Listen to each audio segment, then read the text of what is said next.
আউযুবিল্লাহি মিনাশ শাইতানির রাজিম বিসমিল্লাহির রহমানির রহিম। আমি আজকে কথা বলবো বর্তমানে বাংলাদেশে যেগুলা সমসাময়িক হট টপিক, যেগুলো নিয়ে তর্ক বিতর্ক, আলোচনা সমালোচনা, ইতিবাচক নেতিবাচক কথাবার্তা প্রোপাগান্ডা চলতেছে, এগুলা নিয়ে এখন মোমো খাই।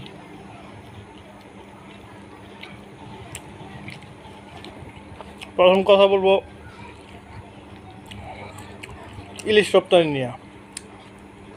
ইলিশ বাঙালিরা, আপনারা বলেন, বাংলাদেশের ভিতরে ইলিশের ট্রান্সপোর্ট কস্ট ইন্ডিয়াতে রপ্তানি করতে যে ট্রান্সপোর্ট বর্ডার ক্রস করে, ঠিক আছে, এলসি করে, তারপর যখন করা হয় কলকাতা সহ সারা ইন্ডিয়াতে যখন আপনার রপ্তানি করা হয়, ওইটা ট্রান্সপোর্ট কস্ট বেশি। কোনটার কস্টটা বেশি? অবশ্যই ইন্ডিয়ার ট্রান্সপোর্ট কস্ট বেশি। তাহলে ইন্ডিয়াতে ইলিশের দাম, আবার রপ্তানিযোগ্য পণ্যের দাম এমনিতেই ব্যাট ট্যাক্স অ্যাড হয়ে, ঠিক আছে, আপনার 100% পর্যন্ত বেড়ে যায়। যেমন বাংলাদেশে ইন্ডিয়ার R15 হুন্ডার দাম 2,55,000 টাকা, বাংলাদেশে এটা 6 লাখ, 6.5 লাখ টাকা। তো সেক্ষেত্রে আপনার বাংলাদেশিরা ইলিশ খায় 1 কেজি সাইজে যে ইলিশ, ওইটা খায় আপনার ক্ষেত্র বিশেষে 2,000 থেকে 2,400 টাকায়। আর ইন্ডিয়াতে সেগুলো রপ্তানি করছে বাংলাদেশি টাকায় 1,180 টাকায়, 1,180 বা 1,200 টাকা সর্বোচ্চ ধরতে পারে। তাহলে আপনার কি দাঁড়াইলো? তার মানে সিন্ডিকেটের কারণে তারা দেশের বাইরে কম দামে ইলিশ দিতে পারে, কিন্তু দেশের মানুষটা বেশি দামে ইলিশ খাওয়াবে না। তাহলে এটা একটা সরকারের ব্যর্থতা।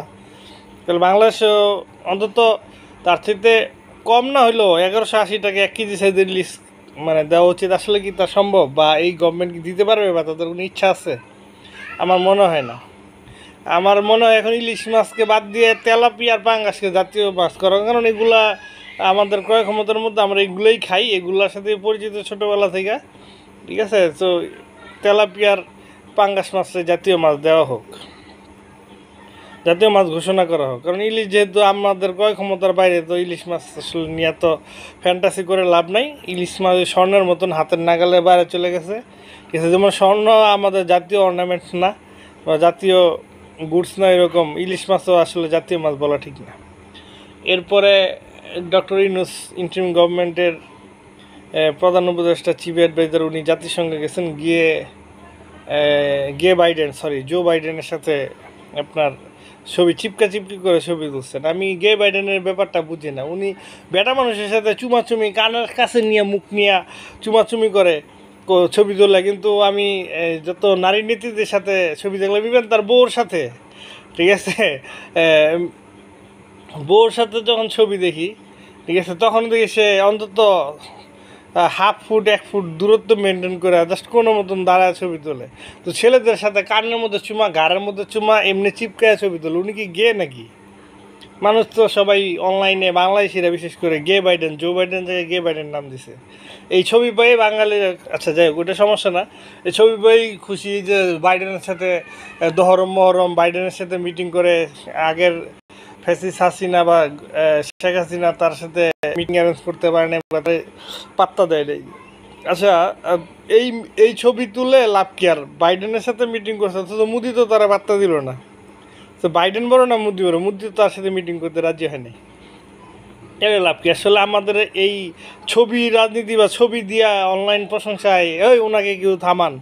আসলে এভাবে না থামায়া আপনারা দ্রব্যমূল্য বাজার নিয়ন্ত্রণ করেন, দ্রব্যমূল্যের লাগাম থামান, ঠিক আছে। ঊর্ধ্ব করতে এই যে সিন্ডিকেট, বাস, ট্রাক, লঞ্চ ঘাট, এই যে যাতায়াত ভাড়া, রাস্তার যানজট, এগুলো কমান, ঠিক আছে। গার্মেন্টস ফ্যাক্টরিগুলোতে অস্থিরতা, এই সাভার, গাজীপুর, আশুলিয়া, টঙ্গী, নারায়ণগঞ্জে সব জায়গায় আজকে এই গার্মেন্টস বন্ধ, তো কালকে ওই গার্মেন্টস বন্ধ, এগুলো বন্ধ করেন। ছাত্রছাত্রীরা পরীক্ষা দিবে না, ঠিক আছে। অটো পাস চাই, অটো চাকরি চাই, এগুলো বন্ধ করেন।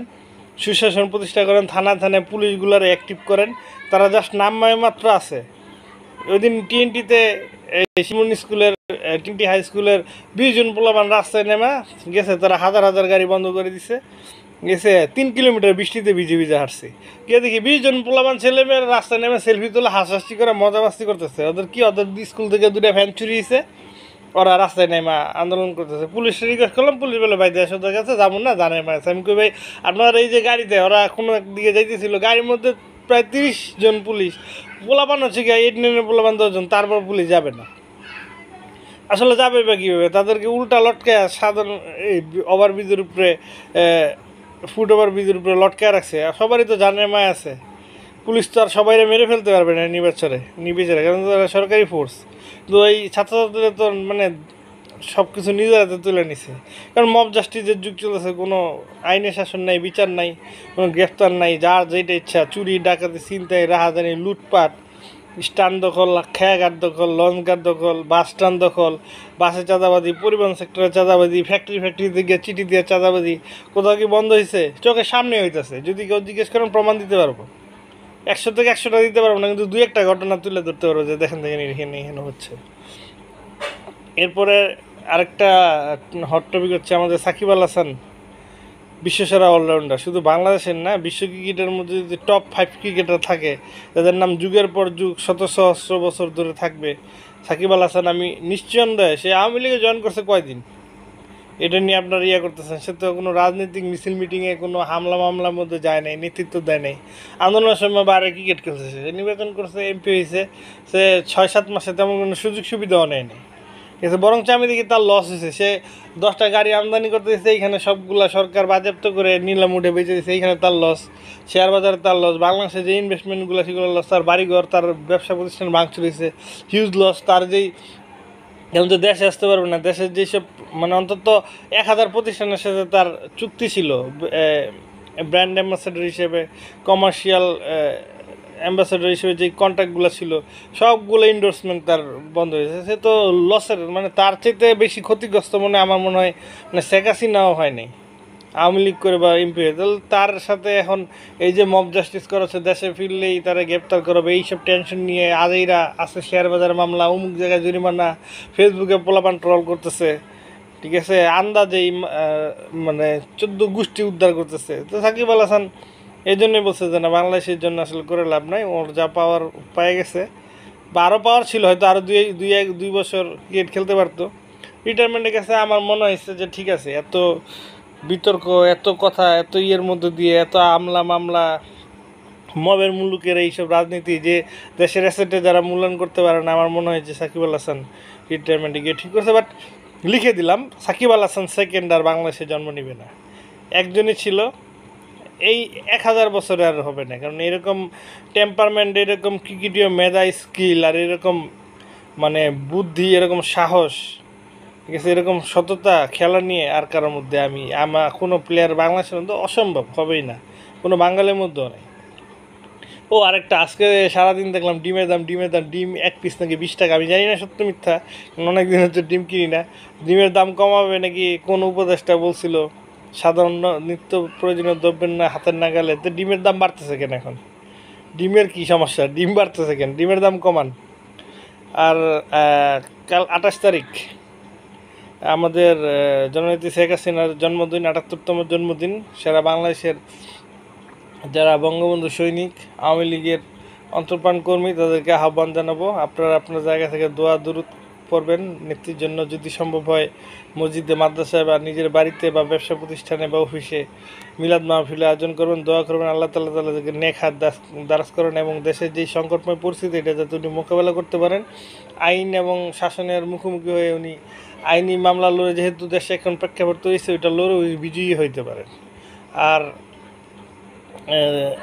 আরেকটা হচ্ছে, আমার বর্তমানে যে একটু আগে কারেন্ট ছিল না, আইপিএসের চার্জ ফুরিয়ে যায়, মানে এত লং লোডশেডিং, প্রায় 3-4 ঘন্টা, কোন ক্ষেত্র বিশেষে 6-7 ঘন্টা মাইকিং করে দেয়, মানে এই ব্যাপার নেওয়া যাচ্ছে না, ঠিক আছে। ছোটো ভাই বোনের পড়াশোনায় মানে চাঙ্গ উঠছে, কারেন্ট গেলে দেখি ঘুমায় পড়ে, না তো বাইরে চলে যায় মোবাইলটা নিয়ে, ঠিক আছে। জিনিসপত্র আবারও বলতেছি যে প্রতিদিনই নানান কথাবার্তা হচ্ছে, দ্রব্যমূল্যর দাম কমান, বাজারের অস্থিরতা, এইগুলা সিন্ডিকেট নিয়ন্ত্রণ করেন। সেনাবাহিনী মাঠ আছে কী করতে? খালি পত্রিকা আর ইউটিউবারদের পয়সা কামানোর জন্য ওরা টকশো করবে, ইউটিউবে গরম গরম হট টপিক আপলোড দিবে, ঠিক আছে। এগুলো দিয়ে ওরা ইউটিউব থেকে আর ফেসবুক থেকে টাকা কামাই করবে, এই জন্য সেনাবাহিনী মাঠে নামছে। সেনাবাহিনী তো কাজ করান, বাজার সিন্ডিকেট নিয়ন্ত্রণ করেন। আপনি সাধারণ ব্যাপার, ইলিশ মাছ ইন্ডিয়াতে যদি 1180 টাকা, বাংলাদেশে এখানে 2400 টাকা।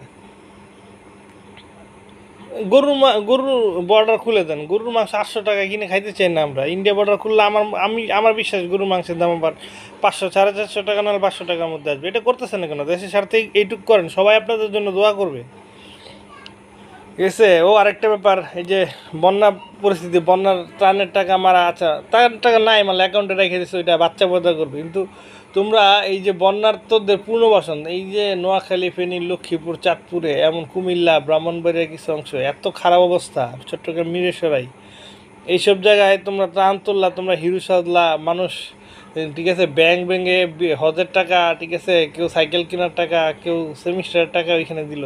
তোমরা ওই টাকা খরচ না করে তোমরা ব্যাংকে অ্যাকাউন্ট রাখছো, মানুষ না খেয়ে মরতেছে, মানুষে চিকিৎসার অভাবে মরতেছে। তোমরা ওই টাকা না দিয়ে তোমরা জেলায় জেলায় সম্মেলন করে বেরো, সমাবেশ করে বেরো। তোমাদের তো ফার্স্ট প্রায়োরিটি ছিল, যেহেতু তোমরা দেশের দায়িত্ব নিছে, বলতেছো তোমরা সরকার বসাইছো, তোমাদের লোকজন আছে উপদেষ্টা পরিষদে, তোমাদের সবার ফার্স্ট প্রায়োরিটি ছিল আগে বন্যার, তো যেহেতু দেশে একটা সিচুয়েশন হয়েছে, এদের করা, এদের জন্য কাজ করা, তারপরে সমাবেশ করার সময়, কালকে তো ইলেকশন না, তোমরা দল গঠন করতে সবার সময়, সেটা পরেও করতে পারতা। তো তোমরা এইখানে ভুল করছো, মানে মানুষের মন থেকে অনেকটাই উঠছো, আরও কিছু কাজ করছো আগে পরে, বিএনপিকে শত্রু বানাইছো উল্টোপাল্টা কথা বলে, এখন আবার মিউ করতেছো হাসনাত আবদুল্লাহ, ঠিক আছে, এখন বুঝে গেছো যে না আসলে দিল্লি বহুত দূর হ্যায়। এরপরে আরেকটা টপিক হচ্ছে উর্দুতে রেডিওতে সম্প্রচার, এটা আমি ধিক্কার জানাই। যেমন ধিক্কার জানাই বঙ্গবন্ধু শেখ মুজিবের মৃত্যুবার্ষিকী পালন করতে দাও না তোমরা, ঠিক আছে, ওই বেশি না 300-500 অতি উৎসাহী পোলাপান, এগুলা বুঝবে সময় হলেই। আর এদিকে কি বলে, এই তোমার জিন্নার মৃত্যুবার্ষিকী পালন করে প্রেস ক্লাবে, না খবর আছে, ঠিক আছে।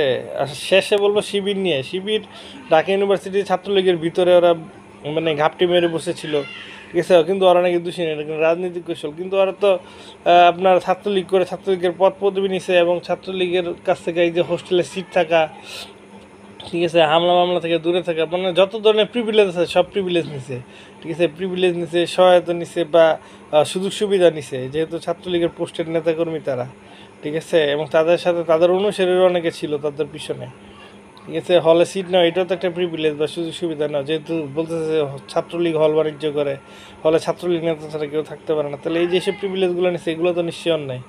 তোমরা রাজনৈতিক কৌশল হিসেবে তোমরা সুযোগ সুবিধা গ্রহণ করছো, সব কিছুই করবা, আবার এখন বেরোয়া মানে করবা, জয় বাংলা করবা, তো হবে না।